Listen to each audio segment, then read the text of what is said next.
Hi friends, welcome back to our YouTube channel. Friends, ನಿಮ್ಮೆಲ್ರಿಗೂ ಕೂಡ ಕೆಲವೊಂದು ಸಲ ಮೋಟಿವೇಶನ್ ವಿಡಿಯೋ ನೋಡಿದ ತಕ್ಷಣ ಅಥವಾ ಯಾರಾದ್ರೂ ಹೊರಗಡೆ ನಾವು ಆಲ್ಮೋಸ್ಟು ತುಂಬ ಜನ ನನ್ನ ಚಾನಲ್ ನೋಡ್ತಾ ಇರೋರು ಇತ್ತೀಚಿಗಂತೂ ಟೀಚರ್ಸ್ ಪೋಸ್ಟೇ ಜಾಸ್ತಿ ಹರಿದಾಡ್ತಾ ಇರೋದ್ರಿಂದ ಆಲ್ಮೋಸ್ಟು ಎಲ್ಲ ಟೀಚರು ಆಸ್ಪಿರೆಂಟ್ಸೇ ನೋಡ್ತಾ ಇರೋದು ವೀಡಿಯೋನ.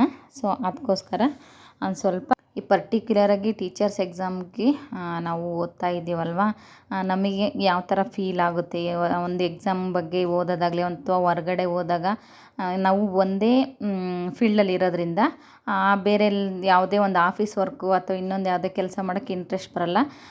ಆಲ್ಮೋಸ್ಟು ನಾವು ಟೀಚರ್ಸ್ಗಳ್ನೇ ನೋಡಿದ ತಕ್ಷಣ ನಮಗೊಂಥರ ಇನ್ಸ್ಪಿರೇಷನ್ ಆಗುತ್ತೆ. ನಾವು ಆ ಥರ ಆಗಬೇಕು, ಮತ್ತು ಎಕ್ಸಾಮ್ ಎಷ್ಟೊತ್ತಿಗೆ ಕಾಲ್ ಮಾಡ್ತಾರಪ್ಪ, ನಾವು ಹೇಗೆ ಓದಬೇಕು, ಏನೋ ಒಂಥರ ಈ ಥರ ನೂರಾರು ಕ್ವಶನ್ಗಳು ನಮ್ಮ ಕಣ್ಣು ಮುಂದೆ ಬಂದುಬಿಡ್ತವೆ. ನಿಮ್ಮ ಥರನೇ ನನಗೂ ಕೂಡ ಹಾಗೆ ಅನ್ನಿಸ್ತಾ ಇರುತ್ತೆ. ಸೊ ಹಂಗಾಗಿ ತುಂಬ ಮೋಟಿವೇಶನ್ ವೀಡಿಯೋಗಳ್ನು ನೋಡ್ತಾ ಇರ್ತೀವಿ.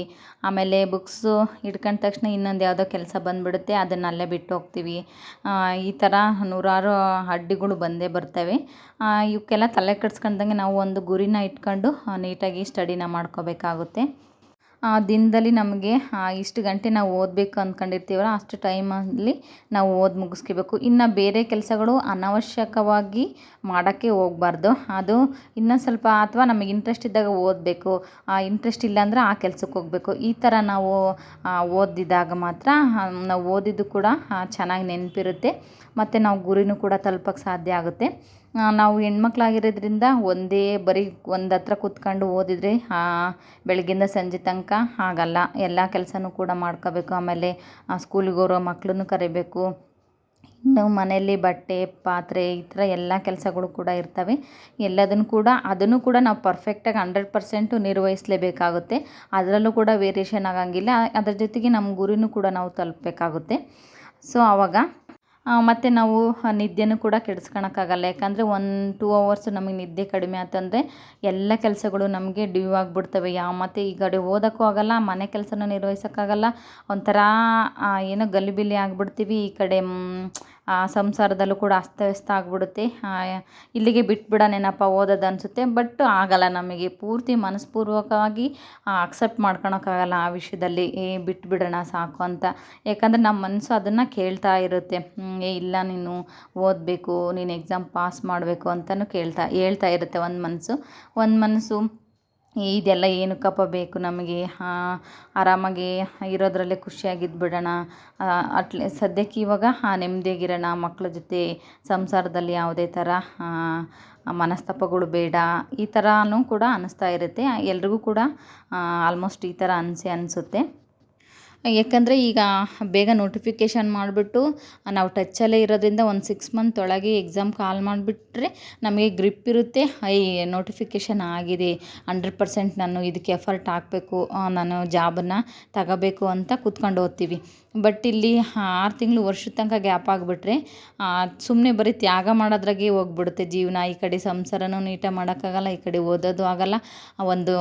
ಯಾವುದೋ ಒಂದು ಜಾಬ್ ಮಾಡ್ಕೊಂಡು ನಮಗೆ ಎಷ್ಟು ಬೇಕಷ್ಟು ಸಂಬಳನೂ ತಗೊಂಡು ಅದನ್ನು ಕೂಡ ನಿರ್ವಹಿಸೋಕ್ಕಲ್ಲ.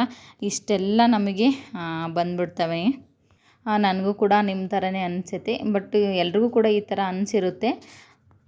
ಇವಾಗ ನಾವು ಹೊರಗಡೆ ಎಲ್ಲಾದರೂ ಹೋದ್ವಿ ಅಂದರೆ ಯಾರಾದರೂ ಒಂದು 5,000ನೇ ಸ್ಯಾಲ್ರಿ ತಗೊಳ್ತಾ ಇದ್ರೆ ಒಬ್ಬರು ಹೆಣ್ಮಕ್ಳು ಅಂತ ಎಕ್ಸಾಂಪಲ್ ತಗೊಂಡ್ರೆ, ಅಥವಾ ಇವರು ಇಲ್ಲಿ ಪಾರ್ಲರ್ ಕೆಲಸ ಮಾಡ್ತಾ ಇರ್ತಾರಲ್ವ, ಅವರು ಕೂಡ ಓನಾಗಿ ಸ್ಯಾಲ್ರಿನ ತಗೊಳ್ತಾ ಇರ್ತಾರೆ. ಅವ್ರಿಗೆ ಆದಂಥ ಖರ್ಚುಗಳನ್ನು ನಿಭಾಯಿಸ್ಕೊಳ್ತಾ ಇರ್ತಾರೆ. ಅವ್ರನ್ನೆಲ್ಲ ನೋಡಿಬಿಟ್ರೆ ಇದು ಓದೋದೇ ಬೇಡಪ್ಪ, ಯಾಕಾದ್ರೂ TET ಮಾಡ್ಕೊಂಡು ಯಾಕಾದರೂ ಟ್ರೈನಿಂಗ್ ಕೋರ್ಸ್ ಮಾಡ್ಕೊಂಡು ಸುಮ್ಮನೆ ಓದಿದ್ದಂಗೆ ಇದ್ದಿದ್ರೆ ಬೆಟರ್ ಇತ್ತು, ಯಾವುದೋ ಒಂದು ಕೆಲಸ ಮಾಡ್ಕೊಳ್ತಾ ಇದ್ದೆ, ಆರಾಮಾಗಿ ನಾನು ಕೂಡ 5,000 10,000 ದುಡಿತಾ ಇದ್ದೆ ಅಂತ ಈ ಥರ ಎಲ್ಲ ಬಂದುಬಿಡುತ್ತೆ. ಅದನ್ನು ಕೂಡ ನಾವು ಆಕ್ಸೆಪ್ಟ್ ಮಾಡ್ಕೊಳಕ್ಕಾಗಲ್ಲ. ಇಲ್ಲ, ನಾನು 100% ಗೌರ್ಮೆಂಟ್ ಜಾಬ್ ಪಡೀಲೇಬೇಕು ಅಂತ ಈ ಥರ ಎಲ್ರಿಗೂ ಕೂಡ ಅನಿಸುತ್ತೆ. ಇಷ್ಟೆಲ್ಲ ಅನ್ನಿಸ್ದಾಗಲೂ ಕೂಡ ನಾವು ಬುಕ್ಸ್ ಮುಂದೆ ಕೂತ್ಕೊಂಡಾಗ ಮಾತ್ರ ಓದಿರೋದು ನೆನಪಿರುತ್ತೆ ಅಷ್ಟೇ. ಮತ್ತೆ ಮುಚ್ಚಿದಾಗ ಬೇರೆ ಕೆಲ್ಸಕ್ಕೆ ಹೋಗಿರ್ತೀವಲ್ಲ, ಆ ಓದಿರೋದೆಲ್ಲ ನೆನ್ಪಿಟ್ಕೊಳಕ್ಕಾಗಲ್ಲ. ಅಡುಗೆ ಮಾಡ್ತಾಯಿದ್ರು ಅಡುಗೆ ಮಾಡೋ ಅಷ್ಟೇ ಅಲ್ಲಿ ಅದಕ್ಕೆ ಮಾತ್ರ ಕಾನ್ಸಂಟ್ರೇಷನ್ ಮಾಡ್ತಾಯಿರ್ತೀವಿ. ಅಲ್ಲಿ ಏನಾದ್ರೂ ಈ ಕಡೆ ನಾವು ನೆನ್ಪಿಟ್ಕೊಂಡ್ವಿ ಅಂದರೆ ಅಡುಗೆ ನೀಟಾಗಿ ಆಗೋಲ್ಲ, ಇನ್ನೊಂದು ಕೆಲಸನ ನಾವು ನಿಭಾಯಿಸೋಕ್ಕಾಗಲ್ಲ. ಒಂದು ಸ್ಕೂಲಿಗೆ ಪಾಪುನ ಕರ್ಕೊಬರ್ಬೇಕಿತ್ತು ಅಂದರೆ ಇಲ್ಲಿ ಓದ್ತಾ ಕೂತ್ಕೊಂಡ್ರು ಇಂಟ್ರೆಸ್ಟ್ ಐತೆ ಅಂದರೆ ಅವಳನ್ನ ಕರೆಕ್ಟಾಗಿ ಟೈಮಿಗೆ ನಾವು ಕರ್ಕೊಬರೋಕ್ಕಾಗಲ್ಲ. ಈ ಥರ ನೂರಾರು ನಮಗೆ ತೊಂದರೆಗಳು ಬರ್ತಾನೆ ಇರ್ತವೆ. ಇದನ್ನೆಲ್ಲದನ್ನು ಕೂಡ ಮೀರಿ ನಾವು ಗುರಿನ ತಲುಪಬೇಕಂದ್ರೆ ನಮಗೆ ಈ ಒಂದು ನೇಮಕಾತಿ ಬಗ್ಗೆ ಭರವಸೆ ಇರಬೇಕು ಫಸ್ಟು. 100% ನನ್ನ 6 ಮಂತ್ ಅಲ್ಲ, ನೆಕ್ಸ್ಟ್ ಇಯರ್ ಆದ್ರೂ ಕರೆದ್ರೂ ಕೂಡ ನಾನು ಅದನ್ನು ಬರೆದು ಪಾಸ್ ಆಗಬೇಕು. ಅವ್ರು ಎಲ್ಲೇ ಯಾವುದೇ ಮೂಲೆಯಲ್ಲಿ ಕ್ವಶನ್ ಕೇಳಿದ್ರು ನಾನು ಚೆನ್ನಾಗಿ ನೋಡ್ಕೊಂಡು 100% ಅದಕ್ಕೆ ರಿಸಲ್ಟ್ ಕೊಟ್ಟು ಮಾರ್ಕ್ಸ್ನ ತಗೊಳ್ತೀನಿ. ಎಲ್ಲೂ ಕೂಡ ಚಾನ್ಸಸ್ಸೇ ಇಲ್ಲ ಮಿಸ್ ಆಗೋಕ್ಕೆ. ಈ ಥರ ಎಲ್ಲ ನಾವು ಓದಬೇಕಾಗುತ್ತೆ. ಅಷ್ಟು ಸುಲಭ ಅಲ್ಲ ಯಾವುದೇ ಒಂದು ಎಕ್ಸಾಮ್ನ ಪಾಸ್ ಮಾಡಬೇಕಾದ್ರೆ. ಅದು ಕೂಡ ಒಂದು 7-8 ವರ್ಷ BEd ಆಗಿರೋರು ಮತ್ತು ಇತ್ತೀಚೆಗೆ ಫ್ರೆಶ್ಶಾಗಿ TET ಮಾಡ್ಕೊಂಡಿರೋರಿಗೇನು ಅಷ್ಟು ಅನಿಸಲ್ಲ. ಬಟ್ 4-5 ವರ್ಷದಿಂದಲೇ ನನಗೆ TET ಆಗಿದೆ. ಆವಾಗಿಂದಲೂ ನಾನು CETಗೆ ಎಫರ್ಟ್ ಹಾಕ್ತಾಯಿದ್ದೀನಿ ಅನ್ನೋದು ಕೂಡ ತುಂಬ ಬೇಜಾರು ಅನಿಸುತ್ತೆ. ಆವಾಗಿಂದಲೂ ಓದ್ತಾ ಇದ್ದೀನಲ್ಲಪ್ಪ ಆಗಲ್ಲ ಅಂತ. ಇವಾಗ ಫ್ರೆಶ್ಶಾಗಿ TET ಮಾಡೋರಿಗೆ ಅಷ್ಟು ಅನುಭವ ಇರಲ್ಲ. ಅವರು ಚೆನ್ನಾಗಿ ಓದ್ತಾ ಇರ್ತಾರೆ ಇಂಟ್ರೆಸ್ಟ್ ಕೊಟ್ಟು. ಯಾಕಂದರೆ ನಾನು TET ಆಗಿದೆ, ಈಗ CET ಕಾಲ್ ಮಾಡ್ತಾರೆ, ನಾನು ಅದಕ್ಕೆ ಓದಬೇಕು, CET ಒಂದೇ ನನ್ನ ಟಾರ್ಗೆಟು, ಟೀಚರ್ ಆಗಬೇಕು, ಈ ಥರ ಅವ್ರದ್ದು ಟಾರ್ಗೆಟ್ ಇರುತ್ತೆ. ನೋಡಿ ಫ್ರೆಂಡ್ಸ್, ಇಲ್ಲೇನು ಗೊತ್ತಾ, ಯಾರಿಗೆ ಯಾರು ಮೋಟಿವೇಶನ್ ಮಾಡಲ್ಲ. ಇವಾಗಂತೂ ಇಬ್ಬರು ಕಾಂಪಿಟೇಟರ್ ಇದ್ರು ಅಂದರೆ ಈ ಒಬ್ಬರು ಕಾಲೆಳೆಯೋಕ್ಕೆ ನೋಡ್ತಾ ಇರ್ತಾರೆ ಜಾಸ್ತಿ ಜನ. ಯಾಕಂದರೆ ಒಂದೇ ಪೋಸ್ಟ್ ಇರುತ್ತೆ ಇಬ್ಬರಿಗೂ ಕೂಡ. ಅವನು ಬರಲಿಲ್ಲ ಅಂದರೆ ಬರಲಿಲ್ಲ ಅಂದರೆ ಮಾತ್ರ ನಾನು ಹೋಗೋಕ್ಕೆ ಸಾಧ್ಯ, ಅವ್ನು ಬರ್ದಂಗಿದ್ರೆ ಅವ್ನು ಮನೇಲೇ ಇರಬೇಕು. ಈ ಥರ ಒಂದು ಮನಸ್ಥಿತಿಗಳು ಬಂದುಬಿಡ್ತವೆ. ಅವಾಗೇನು ಮಾಡಬೇಕಂದ್ರೆ ಯಾರು ಕೂಡ ಮೋಟಿವೇಶನ್ ಮಾಡ್ತಾರೆ ಅನ್ನೋದನ್ನೆಲ್ಲ ಮರೆಯಬೇಕು. ಪಕ್ಕದಲ್ಲೇ ಫ್ರೆಂಡ್ಸು ರೂಮ್ ಮಾಡ್ಕೊಂಡು ಚೆನ್ನಾಗಿ PGಲಿ ಓದ್ತಾ ಇರ್ತಾರೆ, ಚೆನ್ನಾಗಿ ಸ್ಟಡಿ ಮಾಡ್ತಾ ಇರ್ತಾರೆ. ಏನು ಓದ್ತಾ ಇದೆಯಾ ಅಂದರೆ, ಇನ್ನೂ ಏನು ಓದೇ ಇಲ್ಲ ಕಣೆ, ನಾನು ಇವಾಗ ಸ್ಟಾರ್ಟ್ ಮಾಡಬೇಕು. ನೀನೆಲ್ಲ ಸ್ಟಾರ್ಟ್ ಮಾಡಿದ್ಯಾ, ನೀನೆಲ್ಲ ಮುಗಿಸಿದೀಯಾ, ನೀನು ಬಿಡಮ್ಮ, ನೀನು ಚೆನ್ನಾಗಿ ಓದ್ತಾ ಇದೆಯಾ, ನಾವೇ ಇನ್ನೂ ಡಲ್ ಆಗಿದ್ದೀವಿ, ಇನ್ನೂ ಸ್ಟಡಿನ ಸ್ಟಾರ್ಟೇ ಮಾಡಿಲ್ಲ, ನಿಂದಂತೂ 100% ಜಾಬ್ ಆಗುತ್ತೆ ಕಣೆ. ಈ ಥರ ಹೇಳೋರೆ ತುಂಬ ಜನ ಇರ್ತಾರೆ. ಅಂದರೆ ಎಲ್ಲರೂ ಕೂಡ ಫ್ರೆಂಡ್ಸ್ ಅದೇ ಥರ ಇರಲ್ಲ, ಕೆಲವೊಬ್ಬರು ಆ ಥರ ಇರ್ತಾರೆ ಅಂತ. ಅದಕ್ಕೆ ನಾವು ಯಾರು ಕೂಡ ಬಂದು ನಮ್ಮನ್ನು ಎಬ್ಬಿಸ್ತಾರೆ, ಮಲಗಿರೋರನ್ನ ಅಲಾರಾಮ್ ಇಟ್ಟು ಓದು ಎದ್ದ ಅಂತ ಎಬ್ಬಿಸ್ತಾರೆ ಅಂತ ಕಾಯ್ಕೊಂಡು ಕೂತ್ಕೋಬಾರ್ದು. ಎಕ್ಸಾಮು ನಾಳೆನೋ ಕಾಲ್ ಮಾಡ್ತಾರೆ ಅನ್ನೋವಷ್ಟು ತಲೆಯಲ್ಲಿ ಇಟ್ಕೊಂಡು ನಾವು ನೋಟಿಫಿಕೇಷನ್ ಆಗಿದೆ, ಸಿಲೆಬಸ್ನ ಕವರ್ ಮಾಡಬೇಕು, ಇನ್ನೂ ಎಷ್ಟೊಂದು ಓದೋದಿದೆ, Kannada grammar, English grammar, GK ಓದಬೇಕು, ಕಂಪ್ಯೂಟ್ರ್ ಅಂತೂ ನಮಗೆ ಅದ್ರ ಬಗ್ಗೆ ಟಚ್ಚೇ ಇಲ್ಲ, ಗೊತ್ತೇ ಇಲ್ಲ, ಈ ಥರ ಮೆಂಟಲ್ ಅಬಿಲಿಟಿ, ಈ ಥರ ಒಂದು ಮನಸ್ಥಿತಿಯನ್ನು ಇಟ್ಕೊಂಡಾಗ ಒಂದೊಂದೇ ನಮಗೆ ಕಾನ್ಸೆಪ್ಟನ್ನ ಕ್ಲಿಯರ್ ಮಾಡ್ಕೊಳಕ್ಕೆ ಸಾಧ್ಯ ಆಗುತ್ತೆ. ಆಮೇಲೆ ಇದನ್ನು ಇಟ್ಕೋಬೇಕು, ಸಿಲೆಬಸ್ ಕಾಪಿನೂ ಕೂಡ ನಾವು ಅವೈಲಬಲ್ ಆಗಿ ಇಟ್ಕೊಂಡಿರ್ಬೇಕು ಯಾವಾಗ್ಲೂ.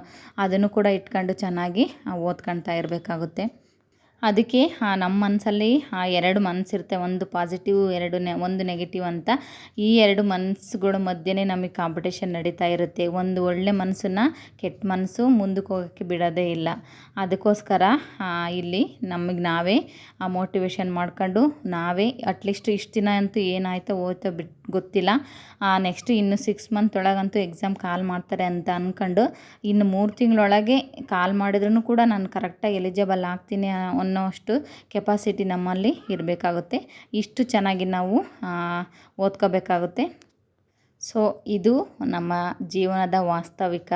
ಇದನ್ನು ನಾವು ಒಪ್ಕೋಬೇಕು. ಇಷ್ಟೇ, ಇದನ್ನು ಒಪ್ಕೊಂಡು ನಾವು ನಮ್ಮ ಗುರಿನ ಸಾಧಿಸೋಕ್ಕೆ ನಾವು ಸತತ ಪ್ರಯತ್ನವನ್ನು ಮಾಡ್ತಾ ಇರಬೇಕು. ಇನ್ನು ಮುಂದೆ ಒಂದು ಸಿಲೆಬಸ್ ಕಾಪಿ ಇಟ್ಕೊಂಡು ನೀಟಾಗಿ ಕಾನ್ಸೆಪ್ಟ್ಗಳನ್ನ ಕ್ಲಿಯರ್ ಮಾಡ್ಕೋಬೇಕು. ಡೈಲಿ ಇಷ್ಟು ಗಂಟೆಗೆ ಎದ್ದೇಳಬೇಕು, ಅಟ್ಲೀಸ್ಟ್ ಅಷ್ಟು ಗಂಟೆಗೆ ಆಗಲಿಲ್ವಾ ಆ ಟೈಮಲ್ಲಿ ಓದಬೇಕಾಗಿರೋ ಸಬ್ಜೆಕ್ಟ್ನ ಇನ್ನೊಂದು ಟೈಮಲ್ಲಿ ನಾನು ಕವರ್ ಮಾಡಬೇಕು.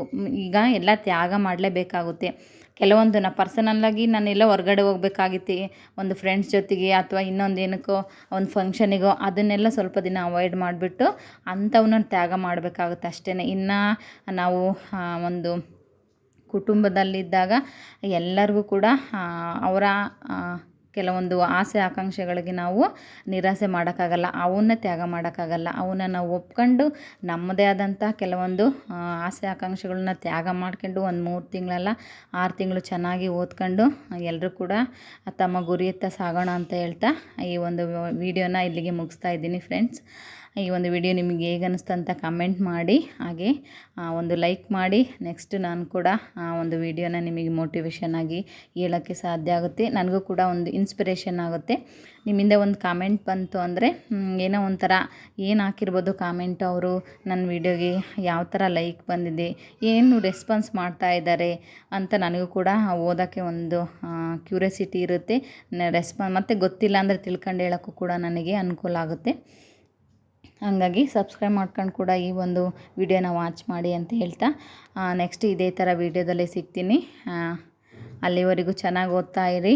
ನನಗೂ ಕೂಡ ಹೇಳ್ತಾ ಇರಿ ನಿಮ್ಮ ಸಮಸ್ಯೆಗಳು ಅಥವಾ ನಿಮ್ಮ ಗೊಂದಲಗಳನ್ನು. ಎಲ್ರಿಗೂ ಕೂಡ ಗೊಂದಲಗಳು ಇದ್ದೇ ಇರ್ತವೆ, ಯಾಕಂದರೆ ನಾವು ಕೂಡ ಮನುಷ್ಯ ಅಲ್ವಾ.